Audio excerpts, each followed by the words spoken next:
Este segundo tema del módulo de bases neurobiológicas de la violencia se va a centrar en la neuroquímica de la violencia, en neurotransmisores relacionados con la agresión como son la serotonina, las catecolaminas y otras sustancias. Este segundo tema de neuroquímica de la violencia también se va a dividir en tres apartados, siendo el primero la relación entre la agresión y la serotonina, el segundo apartado la relación entre la conducta agresiva y las catecolaminas y finalmente la relación que tiene la conducta violenta con otro tipo de sustancias. Para comenzar, y como hicimos en el tema anterior, vamos a exponer de forma breve un marco contextual del estudio de la neuroquímica de la agresión. En la actualidad, se han abandonado los planteamientos reduccionistas que intentaban relacionar funciones conductuales concretas con la actividad de receptores neuroquímicos específicos. Las conceptualizaciones actuales se basan en la teoría de neurotransmisión múltiple, en la que un complejo sistema neural y diversas sustancias químicas en interacción están implicados en la regulación de cada conducta.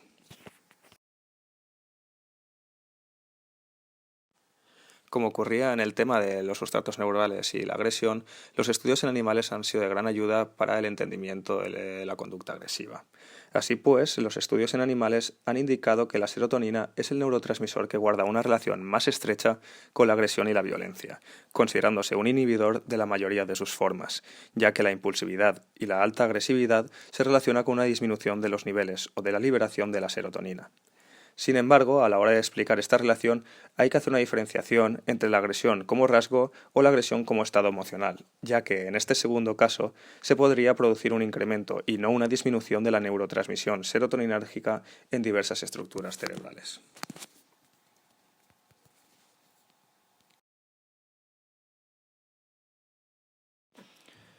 Estos resultados contradictorios podrían ser parcialmente explicados por la implicación de dos receptores clave del sistema serotoninérgico en la agresión: los receptores serotoninérgicos 1A y 1B.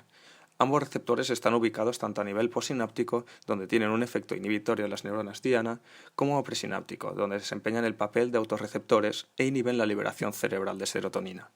La administración sistemática de agonistas de los receptores 1A y 1B puede cambiar el nivel de agresión, pero no está suficientemente esclarecido si es debido a una activación del sistema serotoninérgico y por tanto a un efecto postsináptico o a una inhibición de este sistema a consecuencia de un efecto presináptico. Como podemos ver en la diapositiva, en las conclusiones de los receptores, los estudios farmacológicos han conseguido demostrar la implicación de los receptores 1A y 1B en la conducta agresiva, faltando por demostrar la implicación del receptor número 2. En los estudios genéticos, por el contrario, se ha demostrado la implicación del receptor de serotoninérgico 1B y falta por demostrar el 1A. Cuestiones futuras en relación con la serotonina en el estudio de la agresión son la evaluación de otros receptores de la serotonina, la discriminación entre los efectos presinápticos y postsinápticos y la interacción entre los receptores. En cuanto a los ratones knockout con un gen del receptor 5HT1A más activo, tenían unas consecuencias de conducta que eran menos reactivos, menos agresivos y más ansiosos.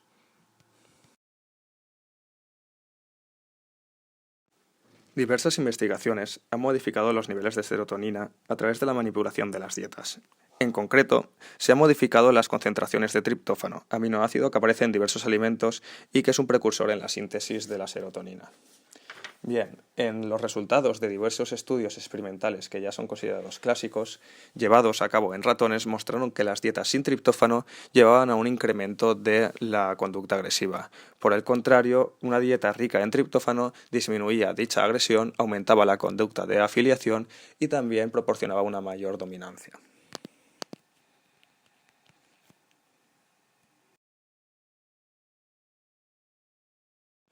En cuanto a la interacción de la serotonina con otros neurotransmisores, los núcleos mediales y dorsales del RAFE constituyen importantes lugares de acción en los que la serotonina y otros neurotransmisores pueden interaccionar e influir en el control de la conducta agresiva.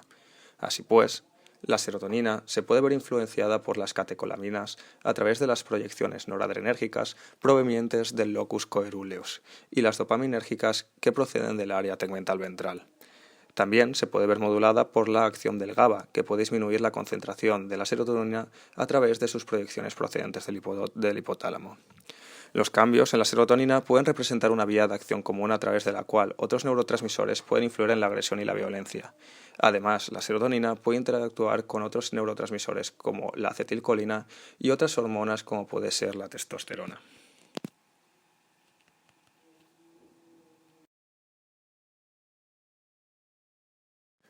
Otra variable moduladora que regula la actividad serotoninérgica es la dominancia en animales, ya que la experiencia de lucha modifica los niveles de serotonina. Así pues, el ganador del primer encuentro agonístico libera 2 veces más cantidad de serotonina en la amígdala que un ratón que no tiene ninguna experiencia de lucha. Con la victoria reiterada disminuye la respuesta de serotonina, mientras que en los intrusos los niveles de serotonina incrementan en el primer momento desde que se ve amenazado y se mantiene elevado incluso si se separa al animal mediante una pantalla de plástico, no llegándose a producir así la conducta agresiva. En relación con primates no humanos, los subordinados muestran menores niveles de serotonina en plasma que sus superiores, pero si el subordinado comienza a ascender en el escalafón social, sus niveles de serotonina también lo hacen.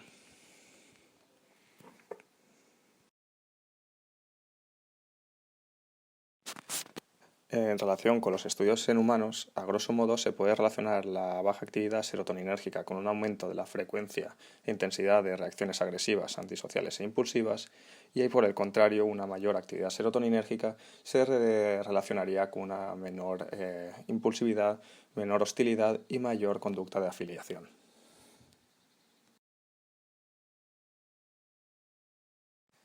La serotonina se produce principalmente en los núcleos del RAFE, desde donde es enviada a través de las vías serotoninérgicas a numerosas regiones del encéfalo. Así pues, el sistema serotoninérgico se subdivide en 2 vías principales: el sistema dorsal, que proyecta las neuronas serotoninérgicas a la corteza, los ganglios basales y al cerebelo, y el sistema medial, que proyecta el sistema de neuronas serotoninérgicas a la corteza y al hipocampo.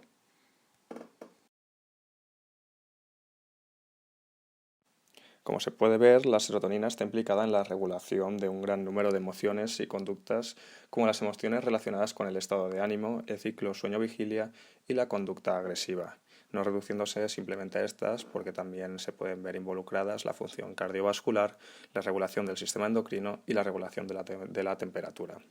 A consecuencia de una deficiencia en la activación de los sistemas serotoninérgicos, las personas pueden sufrir trastornos de diversa índole, como son la depresión, la ansiedad, hiperingesta de alimentos, hipersexualidad, adicciones o conductas agresivas.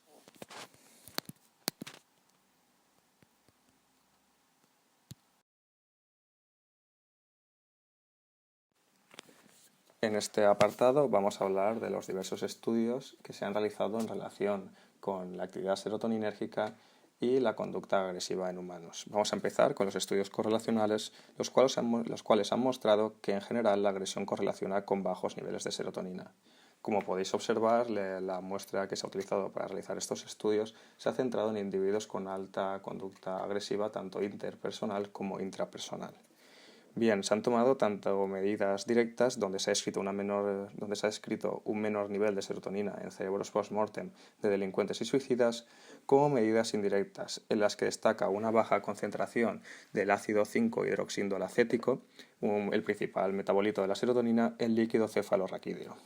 Además, se ha descrito menor nivel de prolactina en sangre en respuesta a la administración de D1-fenfluramina, que es un agonista de la serotonina, manipulación que puede ser utilizada como un índice de la actividad serotoninérgica central.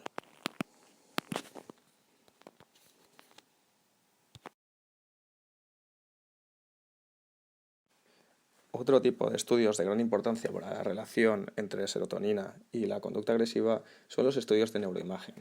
El desarrollo de la neuroimagen ha permitido avanzar en el conocimiento de la actividad y de los receptores de la serotonina que guardan alguna relación con la agresión y la violencia. En un estudio que se centraba en individuos con violencia impulsiva en comparación con controles, el nivel del transportador de serotonina en la corteza cingulada anterior era menor en los individuos con violencia impulsiva, indicando así una menor inervación serotoninérgica. En otro estudio, pacientes con síndrome de descontrol episódico mostraron menor activación en el córtex órbitofrontal y en el córtex ventromedial adyacente que los sujetos control, proporcionando así evidencia de una relación entre la serotonina y la conducta agresiva, en la cual cuando más alta sea la actividad serotoninérgica, menor será la conducta agresiva.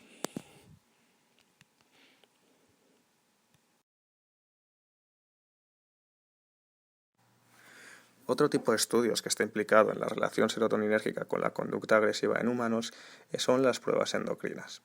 La administración de un agonista serotoninérgico estimula el hipocampo y determina las hormonas en sangre, como pueden ser el cortisol o la prolactina. Bien, aquí se pueden dar dos resultados posibles.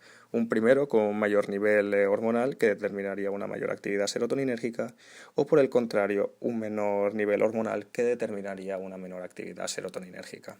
Como podéis ver, ahí os presento dos estudios, uno realizado con buspirona entre hombres y mujeres en libertad condicional, entre violentos versus no violentos.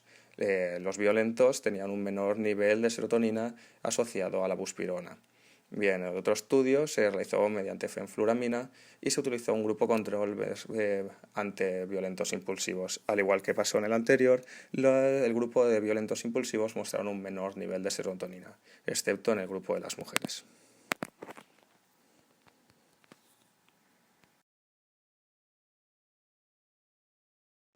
Al igual que ocurre con el estudio en animales, diversas investigaciones han modificado los niveles de serotonina a través de la manipulación de las dietas en humanos.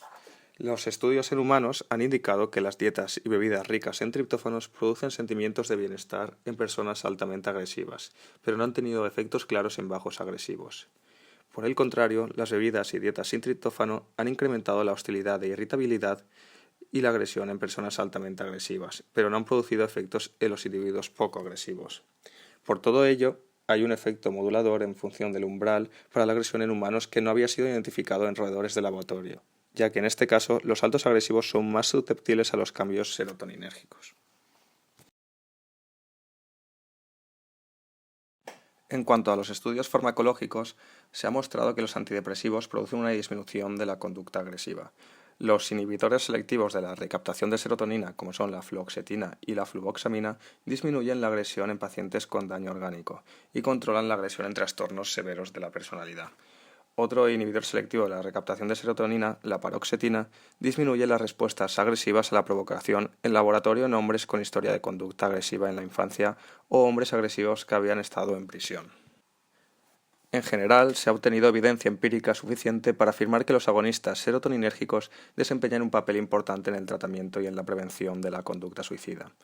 Una nueva clase de fármacos antiagresivos, los serenoides, entre ellos se encuentra la eltopracina, y actúan como agonistas selectivos de los receptores serotoninérgicos 1A y 1B, reduciendo la conducta agresiva sin provocar efectos adversos severos o disminuir las relaciones sociales. Por otra parte, las investigaciones actuales han puesto de manifiesto que el MDMA o éxtasis produce un daño notable en las neuronas serotoninérgicas, que podría estar relacionado con el incremento de la impulsividad y una búsqueda de sensaciones descrita en usuarios.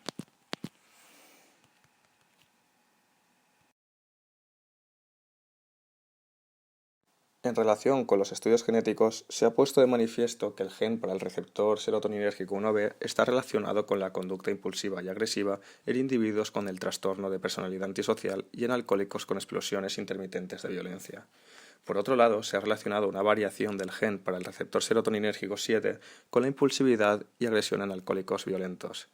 Finalmente, las alteraciones o variaciones en los genes que regulan el triptófano hidroxilasa, la MAO-A y el transportador de la serotonina se han relacionado con la impulsividad y la agresión en general.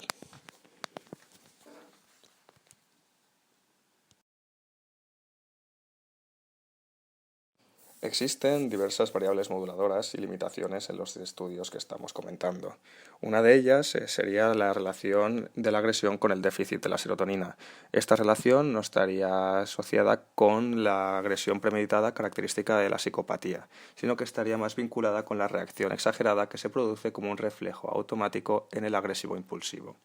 Por otro lado, en una metaanálisis, Moore y colaboradores encontraron menores niveles del ácido 5-hidroxindolacético en sujetos agresivos antisociales, y esta relación se veía modulada por la edad de los sujetos. Así pues, la asociación era mayor en personas menores de 30 años. Así pues, la edad sería otra variable moduladora en la relación serotoninérgica y agresión. Finalmente, se pueden exponer algunas limitaciones dentro de los estudios sobre serotonina. Estas limitaciones serían, entre otras, los diversos índices de actividad serotoninérgico, los distintos cuestionarios para evaluar la agresión, las muestras que suelen ser muy heterogéneas, la diversa conceptualización de la agresión y la falta de cohesión en el tipo de agresión evaluada.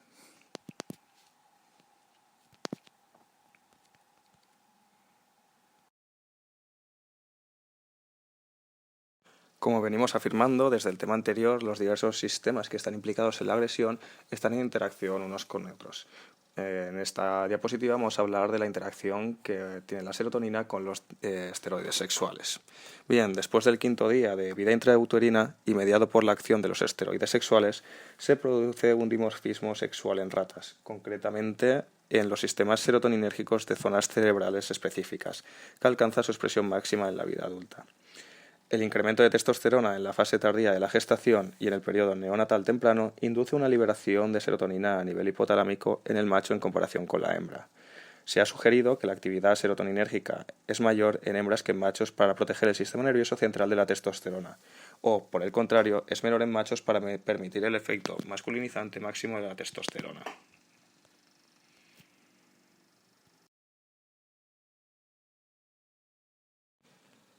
Siguiendo el modelo de Fox establecido en 1998, se puede dar diferentes tipos de interacción de la serotonina con la testosterona en relación con la agresión. El perfil puede ser el de agresivo y dominante, si se encuentra un nivel alto de serotonina y un nivel alto de testosterona. Un perfil de dominancia no agresiva, si la serotonina es alta pero la testosterona es baja. Un perfil de agresión y violencia sin dominancia, en el caso de que el nivel de actividad de la serotonina sea bajo y el de la testosterona sea alto. Y una sumisión agresiva en el caso de que los dos tipos de sustancias sean bajos.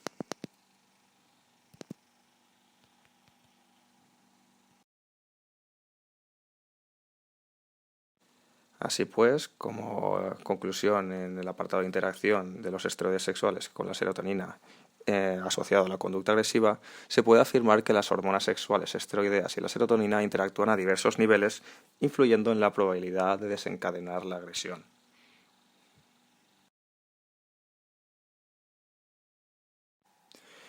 A partir de ahora hablaremos de las catecolaminas en relación con la conducta agresiva. Bien, aunque no hay unanimidad sobre el papel de las catecolaminas en la conducta agresiva, en general se considera que la dopamina, la adrenalina y la noradrenalina participarían como activadores de la agresión. Las catecolaminas se sintetizan a partir de la tirosina, que mediante la acción de la enzima tirosina hidroxilasa se convierte en L-dopa, la cual a su vez es transformada en dopamina por la acción de la dopa de carboxilasa. En último término, la dopamina es transformada en noradrenalina por la acción de la dopamina beta hidroxilasa. Este proceso lo podéis observar en este gráfico, cómo pasa de la tirosina hasta finalizar en la dopamina y a partir de ahí ya se convertiría en noradrenalina. Recientemente se ha puesto de manifiesto que para que se produzca la conducta agresiva, las neuronas dopaminérgicas mesolímbicas y mesocorticales tienen que estar intactas. La información que implica el sistema dopaminérgico en los mecanismos neurobiológicos de la conducta agresiva, fundamentalmente en algunas formas intensas de agresión, tanto en animales como en humanos, procede de tres fuentes fundamentales: los estudios con neurolépticos, los estudios sobre los efectos de abuso de sustancias y las investigaciones de modelos preclínicos llevados a cabo en roedores y gatos. Bien, estos estudios en roedores han mostrado que la alimentación con suplementos de L-tirosina y la administración de agonistas dopaminérgicos como la apomorfina, que es un agonista no selectivo de los receptores dopaminérgicos D1 y D2, inducen a agresividad e incremento de la conducta agresiva en ratones y ratas de laboratorio, mientras que los antagonistas de los receptores D1 y D2 producen una disminución de la amenaza y el ataque.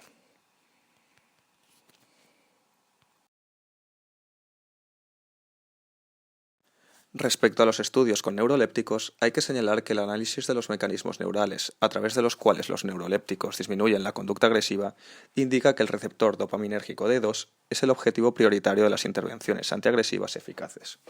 Así pues, en seres humanos, los neurolépticos típicos o tradicionales, que son antagonistas dopaminérgicos, como son la clorpromacina y el haloperidol, son todavía la primera elección en el tratamiento de los síntomas agresivos agudos, por ejemplo en pacientes esquizofrénicos. Otros fármacos como la risperidona, la olanzapina y el zuclopentixol, que son antagonistas dopaminérgicos con otros antagonistas serotoninérgicos, pueden ser considerados como alternativas. Finalmente, cuando la agresión es persistente, la clozapina, que afecta a 9 receptores para neurotransmisores, parece mostrar los mejores resultados.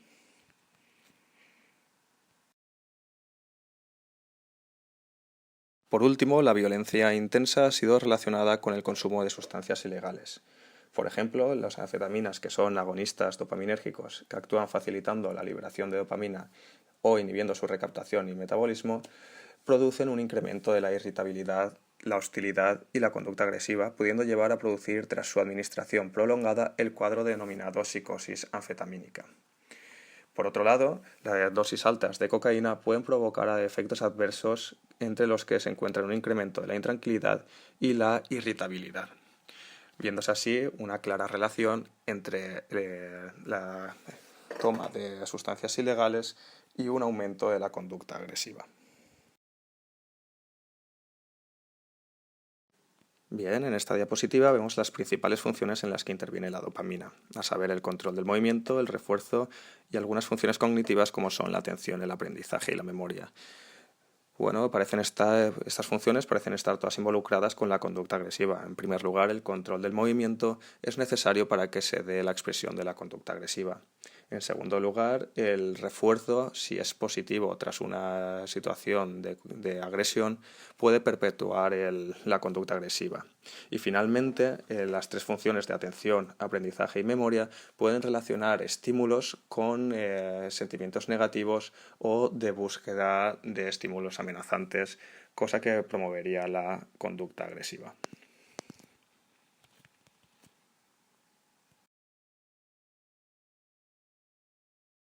Bien, una vez finalizado el apartado de dopamina y agresión, vamos a hablar de la noradrenalina.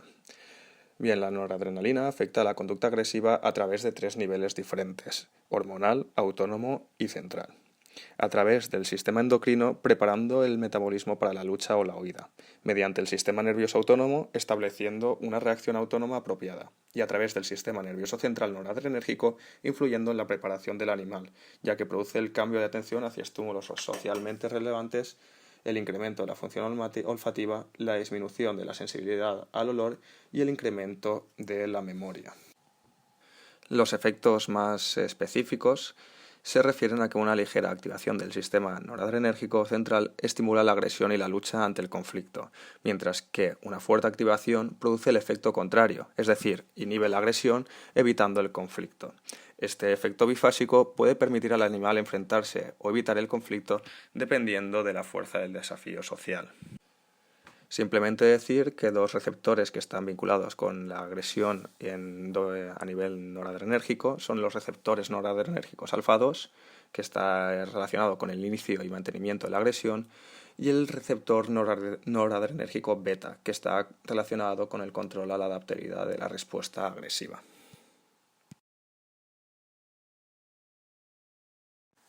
Bien, aunque ya hemos visto algunas de las funciones y acciones de la noradrenalina, vamos a repasar algunas de ellas. Bien, como podéis ver en la diapositiva, aumenta el estado de la vigilia, facilita la disponibilidad para actuar, la actividad motora, está en relación con la vigilia-sueño, la alimentación, el control del hambre, la conducta sexual y, como pasaba con la dopamina, está en relación con la atención, el aprendizaje y la memoria. Bien, hay una hipótesis de los trastornos afectivos que afirma que en trastornos afectivos como es el de la depresión, un menor nivel de la noradrenalina y un menor nivel de serotonina podrían producir este tipo de trastorno, vinculándolo así no solo a conductas agresivas, sino a otro tipo de trastornos. En relación con los estudios con animales asociados a conductas agresivas y noradrenalina, Siegel y colaboradores En cuanto a los estudios en humanos, indica que la administración hiperactividad cerebral de correlaciona noradrenalina positivamente con la disminuye el agresión. umbral para el ataque defensivo Además, hay mayor provocado número de por receptores estimulación noradrenérgicos eléctrica. en el Sin cortex embargo, temporal y bloqueadores prefrontal de noradrenérgicos suicidas beta, como frente es a por individuos ejemplo el accidentados. propranolol, no Además, afecta a las los conductas de antagonistas defensa huida, betaenérgicos, aunque como el sí que afecta propranolol y el al ataque lanolol, ofensivo mediante reducen una la conducta disminución agresiva en del mismo. pacientes psiquiátricos crónicos y en pacientes con daño cerebral, aunque esto no se da en todos los casos. Por otro lado, en otros estudios correlacionales se ha asociado a la adrenalina con mayor agresión, mayor irritabilidad, mayor hostilidad y un menor umbral de la agresión.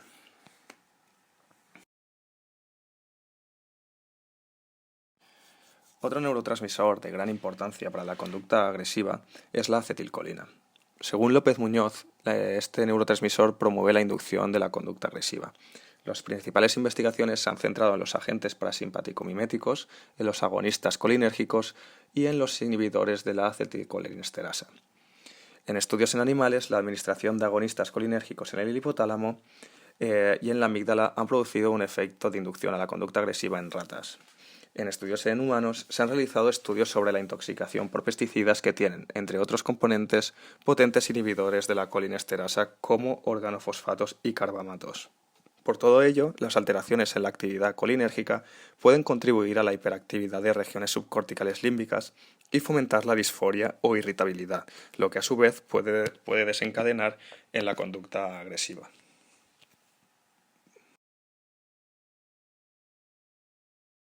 El GABA, o el ácido gamma-aminobutírico, es el principal neurotransmisor inhibidor del cerebro. Está ampliamente distribuido por el cerebro y la médula espinal. Todas las neuronas del cerebro reciben inputs GABAérgicos inhibidores, desde la corteza cerebral, el hipotálamo, el hipocampo, los ganglios basales, el cerebelo y la médula espinal. En roedores actúa en el hipocampo, la amígdala y otras estructuras, teniendo una correlación negativa con la conducta agresiva. En roedores y humanos, los agonistas del GABA disminuyen la agresión, mientras que los antagonistas del GABA la aumentan. Tanto en animales como en humanos, el sistema GABAérgico interactúa con el sistema serotoninérgico. También es de especial importancia la acción que tiene sobre el área hipotalámica del ataque. Este área está relacionada con el ataque ofensivo. Las neuronas que inervan el área hipotalámica del ataque son glutamatérgicas y la administración del GABA en la zona disminuye las conductas de agresión ofensiva, defensiva y predatoria. Otro neurotransmisor que está relacionado con la inducción de la conducta agresiva es el glutamato. Como hemos mencionado antes, en relación con el área hipotalámica del ataque, que produce un ataque ofensivo, las neuronas que inervan este área son glutamatérgicas. En cuanto a administraciones locales de glutamato y de agonistas glutamatérgicos kainato en el hipotálamo medial de roedores, estos provocan un ataque ofensivo, viendo así pues una clara relación entre el glutamato y una mayor conducta agresiva.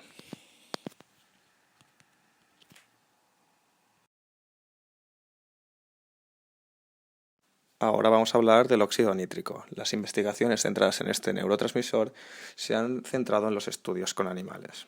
De este modo, los ratones knockout, para el gen que codifica la síntesis neuronal de óxido nítrico, y los ratones wild type, tratados con inhibidores de la síntesis de óxido nítrico, son altamente agresivos. Al comparar ratones knockout con ratones wild type sin tratamiento, se ha visto un marcado incremento de la conducta agresiva en los primeros respecto a los segundos, aunque este resultado solo ocurría en machos y no en hembras. Otra variable moduladora era la interacción con los esteroides gonadales. Los estudios de castración y reemplazo de la testosterona excluyeron el papel activador de los esteroides gonadales en esa elevada agresión.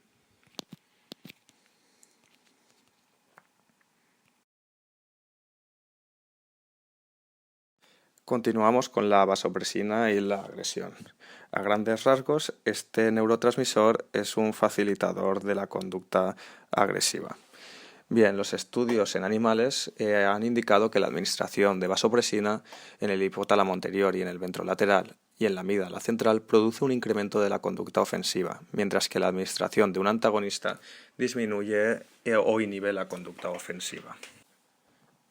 En relación con la interacción con la testosterona, la administración de la vasopresina en el hipotálamo ventrolateral facilitó la agresión en machos intactos y en machos que fueron castrados pero tratados con testosterona, si bien no la facilitó en machos que fueron castrados sin tratamiento.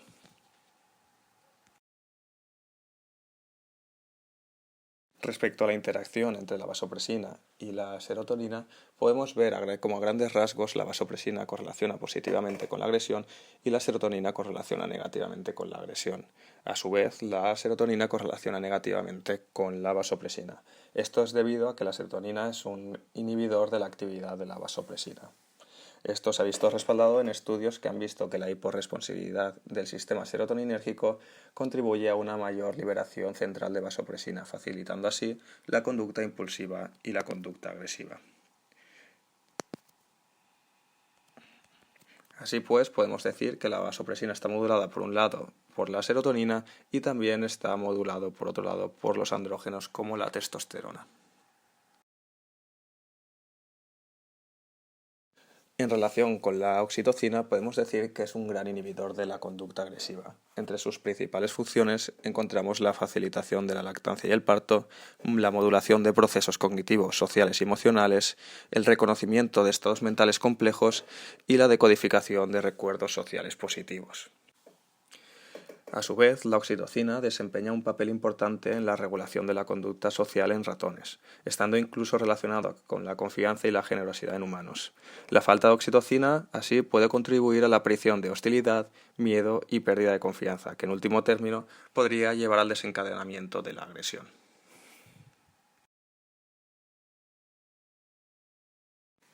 Los estudios farmacológicos y genéticos han indicado que la histamina cerebral juega un papel facilitador en la agresión a través de los receptores H1. Al que algunos estudios farmacológicos atribuyen a la sustancia P una acción inhibidora sobre la agresión en roedores, las investigaciones genéticas en ratones knockout por el receptor neuroquinina 1 de esta sustancia han indicado lo contrario. Así pues, las dos sustancias, la histamina y la sustancia P, tienen un papel facilitador en la agresión. Existe también un menor nivel de agresión cuando hay una mayor actividad serotoninérgica en diversas estructuras, teniendo así una interacción, una correlación negativa con la actividad serotoninérgica. En cuanto a los péptidos opioides, su localización se encuentra en las áreas del sistema nervioso central implicadas en el dolor, en la respuesta al estrés y en el refuerzo. Los efectos endógenos son similares al efecto de la morfina. Hay una analgesia, es decir, una disminución del dolor. Así pues, al estimular los receptores se activan diferentes sistemas neurales. Como hemos dicho, produce analgesia e inhibe conductas defensivas típicas de la especie, como es huir y esconderse. También estimula el sistema de neuronas implicadas en el refuerzo.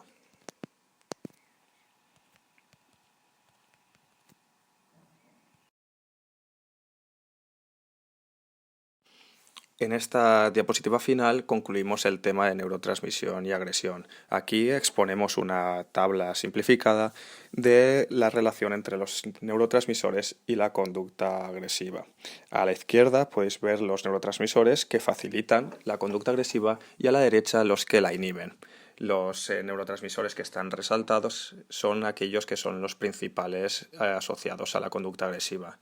Es decir, las catecolaminas y el glutamato serían los principales neurotransmisores facilitadores de la conducta agresiva y la serotonina y el GABA serían los principales neurotransmisores que la inhibirían. Así pues, con esta tabla finalizamos el tema 2.